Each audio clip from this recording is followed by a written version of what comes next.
season finale on e.tv. Hello everyone, welcome back to Sai Live Show, and thank you so much guys for tuning in. I'm here to update you of what's going to happen on season finale of House of Zwide from the 22nd to the 26th of June 2026 on Monday.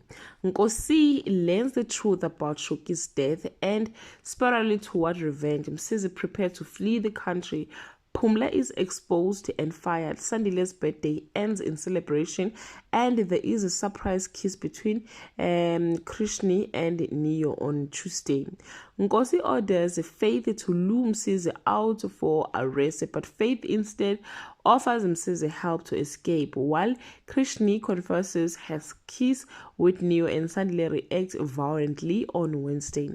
Faith softens Msizi into agreeing to meet. Nkosi quietly prepares something darker. Phumla breaks down and surrenders the hard drive. Neo and Ona reconcile, and Krishni confession ends her relationship with Sandile on Thursday.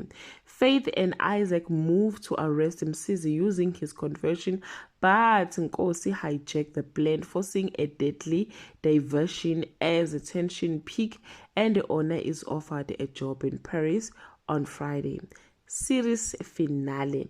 Nkosi kills Msizi in a chaotic failed confrontation. Faith is blamed and rejected by Nkosi, while Ona prepares to leave for Paris as relationships across the community shift and new beginnings emerged. Well guys, that's all I have for today. You can leave your comment below and share your opinion. Bye.